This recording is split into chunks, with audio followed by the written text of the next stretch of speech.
नमस्कार दोस्तों, मेरा नाम है आनंद। मुझे आप कंजर्वेटिव ट्रेडर के भी नाम से जानते हैं और मैं इस मार्केट में हूँ तकरीबन 15 साल से। रोज आपको मार्केट की ब्रीफ देता हूँ, कल क्या कर सकते हैं वो बताता हूँ। चलिए आज का वीडियो शुरू करते हैं। तो आइए पहले हम लोग बात करते हैं निफ्टी और बैंक निफ्टी की।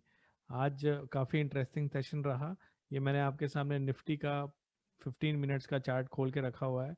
आपने देखा जैसे कि मंडे को बहुत तेजी से इसमें खरीदारी आई थी निफ्टी में, और ग्लोबल क्यूज नेगेटिव होने के बाद भी हमारे यहाँ थमने का नाम नहीं ले रहा था खरीदारी। ट्यूसडे को भी इसमें गैप अप ओपनिंग हुई है और उसके बाद इसने गैप को सस्टेन किया है। पूरे दिन ऑलमोस्ट फ्लैट रहा है, लेकिन बहुत ज़्यादा नीचे नहीं आया है।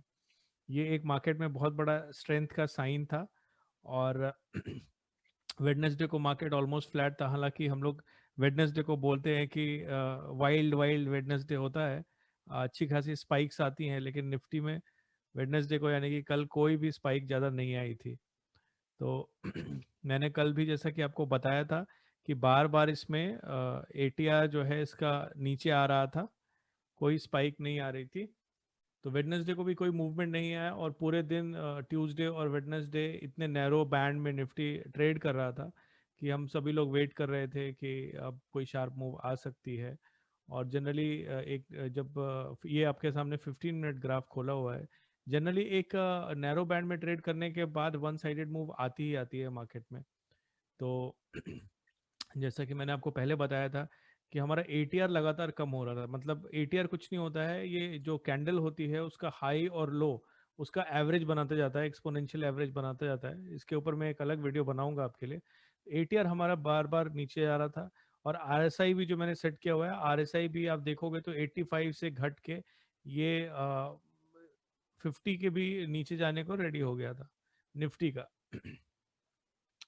मैं आरएसआई में 45 और 55 के बीच का बैंड बहुत इंपॉर्टेंट मानता हूँ।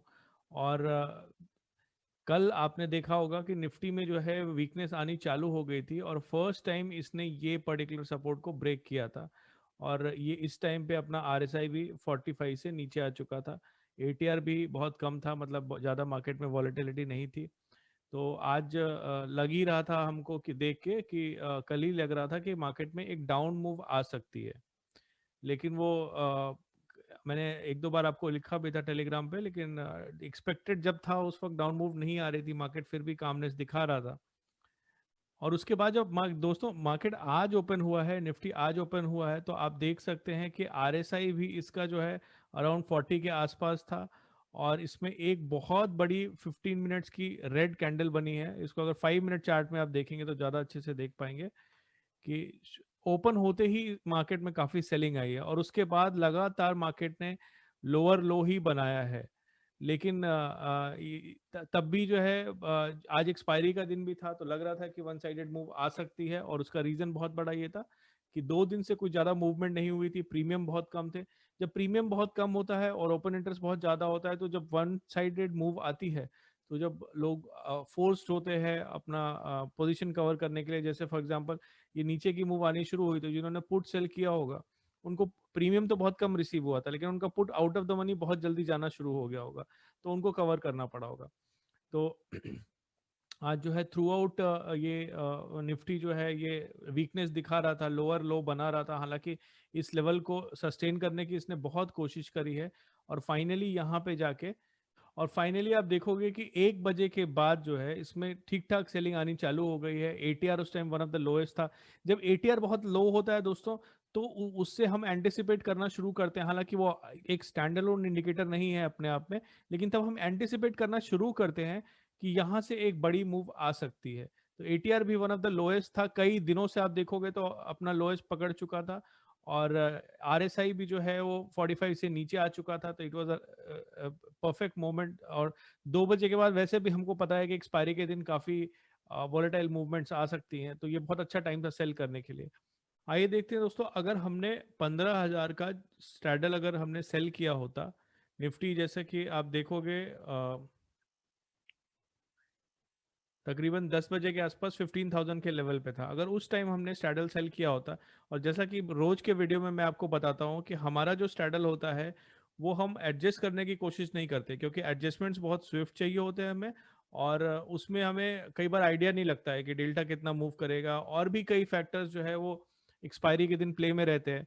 तो अगर हमने 10 बजे के आसपास स्ट्रैडल सेल किया होता तो हमें कुछ 85 रुपीज मिलता या 80 रुपीज मिलता, और हमारा स्टॉप लॉस जो है वो 150 के आसपास या 140 के आसपास रह सकता था, मतलब 60 पॉइंट्स दूर रह सकता था। और पूरा दिन ये इसमें कामनेस रही है मार्केट में। बीच बीच में छोटे छोटे स्पाइक्स जरूर आए हैं, लेकिन उन स्पाइक्स का हमें ज़्यादा फर्क नहीं पड़ा, क्योंकि हम ऑलरेडी इन द मनी जा चुके थे स्ट्रैडल से। क्योंकि हमने पोजीशन बहुत पहले ले रखी थी, और through out on a larger time frame it was a काम मार्केट।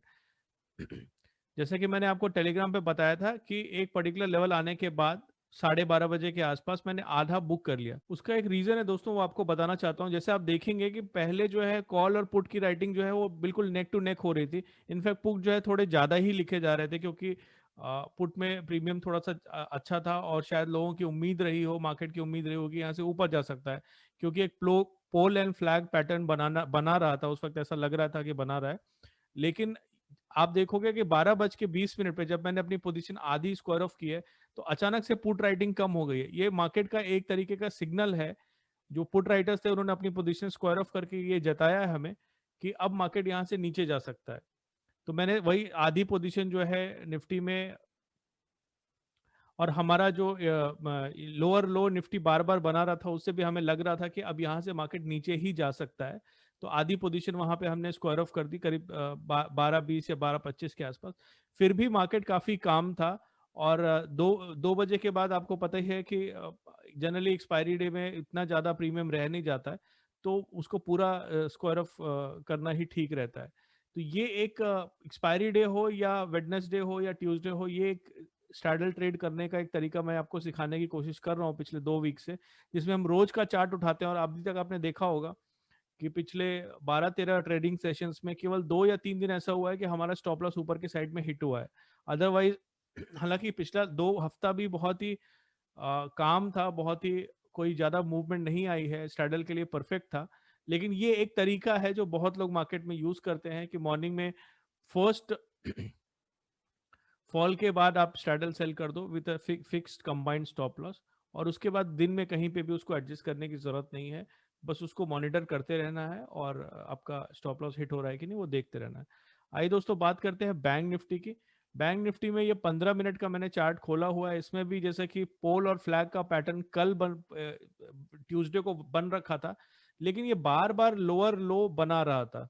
और आपने, जैसे मैंने अभी आपको निफ्टी में बताया कि उसमें आरएसआई जो है वो 45 के नीचे कई बार गया, अगर आप देखोगे कल ही चला गया था 45 के नीचे आरएसआई।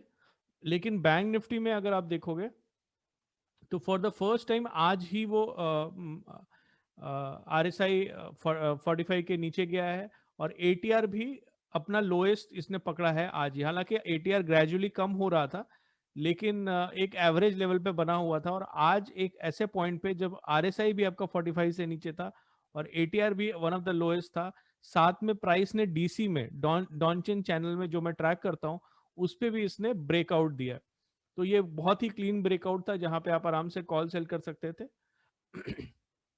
पूरे दिन, जैसा कि मैंने आपके साथ टेलीग्राम पे भी शेयर किया था कि बैंक निफ्टी का भी स्ट्रैडल बहुत ही अगर आपने 300 रुपए का 10 बजे के आसपास सेल किया होता तो उसको पूरे दिन आप कैरी कर सकते थे, राइट अप टू 2 o'clock। मैंने वही सेम लॉजिक को लगाते हुए 12-12:30 बजे आधा बुक कर लिया था, और 2 बजे के आसपास मैंने इसको पूरा बुक कर लिया था। तो ये स्ट्रैडल हमारा स्ट्रैडल का परफॉर्मेंस है आने वाले कल के लिए। दोस्तों, अब जिस तरह का ब्रेकआउट हमें देखने को मिला है, और मार्केट ने एक तरीके का यहाँ पे सपोर्ट तो नहीं लिया है, लेकिन यहाँ तक ये आया है, तो मुझे लगता है कि अब ये फिर से एक कंसोलिडेशन आएगा। कल हम ज्यादा बड़ा ब्रेकआउट की उम्मीद नहीं कर रहे हैं। एक चीज और है कि मार्केट में मुझे लग रहा है कि अभी इनहेरेंट स्ट्रेंथ बाकी है। कल बिटकॉइन में इतनी मूवमेंट आई, 45,000 से 30,000 आया, फिर 40,000 गया। सारी ग्लोबल कमोडिटीज जो है वो 3% 4% डाउन थी। लग रहा था कि एक बहुत बड़ा टर्मोइल आने वाला है, लेकिन हमारा बैंक निफ्टी निफ्टी जो है वो एकदम फ्लैट खुला, और आज भी जो सेलिंग आई बहुत ग्रेजुअल थी, कोई पैनिक सेलिंग नहीं आई है। तो इसको देखते हुए मुझे लग रहा है अभी कल ये यहाँ पे कंसोलिडेट करेगा, बैंक निफ्टी भी और निफ्टी।